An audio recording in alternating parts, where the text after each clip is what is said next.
Selamat pagi Teruna. Shalom adik-adik yang dikasihi Tuhan Yesus. Apa kabar? Semoga kita semua dalam keadaan sehat dan tetap semangat untuk beraktivitas ya. Sebelum kita memulai aktivitas pada hari ini, yuk minta tuntunan Tuhan dalam merenungkan firman-Nya. Persiapkan Alkitabnya ya. Dari Yohanes 10 ayat 22 sampai dengan 30. Mari kita minta pimpinan Roh Kudus, kita satu dalam doa. Tuhan Yesus yang baik, terima kasih buat berkat-Mu pada pagi hari ini. Kau telah membangunkan kami dengan nafas kehidupan yang baru. Ya Tuhan, sekarang kami akan mendengarkan firman-Mu ya Tuhan. Berkati kami juga ya Tuhan untuk melakukan saat teduh pada pagi hari ini. Berkati kami semua ya Tuhan. Hanya ini doa kami, dalam nama Tuhan Yesus kami berdoa dan mengucap syukur. Amin. Mari kita bersama baca Yohanes 10 ayat 22 sampai dengan 30 yang menyatakan, tidak lama kemudian tibalah hari raya pentahbiasan Bait Allah di Yerusalem, ketika itu di musim dingin. Dan Yesus berjalan di Bait Allah di serambi Salomo. Maka orang-orang Yahudi mengelilingi dia dan berkata kepadanya, berapa lama lagi engkau membiarkan kami hidup dalam kebimbangan? Jikalau engkau Mesias, katakanlah terus terang kepada kami. Yesus menjawab mereka, aku telah mengatakan kepada kamu, tetapi kamu tidak percaya. Pekerjaan-pekerjaan yang kulakukan dalam nama Bapa-Ku, itulah yang memberikan kesaksian tentang aku. Tetapi kamu tidak percaya, karena kamu tidak termasuk domba-dombaku. Domba-dombaku mendengarkan suaraku, dan aku mengenal mereka, dan mereka mengikut aku. Dan aku memberikan kehidupan yang kekal kepada mereka, dan mereka pasti tidak akan binasa sampai selama-lamanya. Dan seorang pun tidak akan merebut mereka dari tanganku. Bapa-Ku yang memberikan mereka kepadaku lebih besar daripada siapapun, dan seorang pun tidak dapat merebut mereka dari tangan Bapa. Aku dan Bapa adalah satu.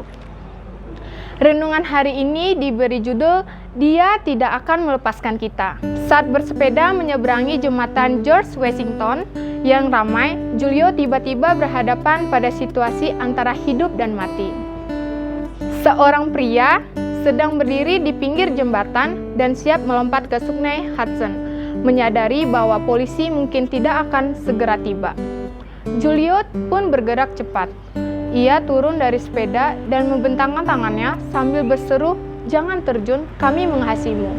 Kemudian, bagaikan gembala dengan tongkatnya, ia mendekat badan laki-laki yang putus asa itu dan menyelamatkan dengan bantuan dari orang lain yang sedang lewat di sana. Meskipun sudah selamat, laki-laki itu tidak dibiarkan Julio pergi sendirian.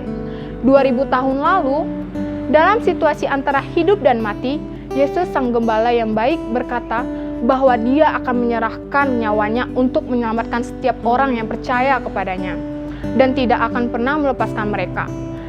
Dia menjelaskan caranya memberkati domba-dombanya. Mereka yang mengenalnya secara pribadi akan menerima anugerah hidup yang kekal. Tidak akan binasa sampai selama-lamanya dan aman dalam lindungannya. Jaminannya itu tidak tergantung pada kemampuan domba, lembah, dan rapuh, tetapi pada kesanggupan Sang Gembala yang tidak membiarkan satu pun direbut dari tangannya, yang berkata Yohanes 10 ayat 28-29.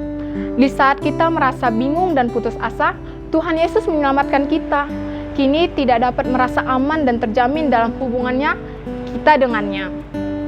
Dia mengasihi kita, mencari kita, menemukan kita, menyelamatkan kita, dan berjanji tidak akan melepaskan kita. Pertanyaan untuk direnungkan hari ini, 1. Adakah yang membuat adik-adik tidak aman dalam hubungan adik-adik dengan Tuhan? Yang kedua, bagaimana perasaan adik-adik ketika mengetahui bahwa keselamatan adik-adik di dalam Dia dan bergantung penuh pada kesanggupan dirinya dan bukan pada kelemahan dari diri adik-adik? Silahkan dijawab sendiri ya adik-adik. Mari kita tutup dalam doa. Tuhan Yesus, aku bersyukur karena meski aku sering mengabaikan-Mu karena dosaku, tetapi karena kasih-Mu, Engkau tidak pernah melepaskanku. Amin. Jangan lupa bacaan Alkitab setahunnya ya adik-adik, Yesaya 14-16 dan Efesus 1-16. Jaga kesehatan dan kebersihan ya adik-adik. Tuhan Yesus memberkati.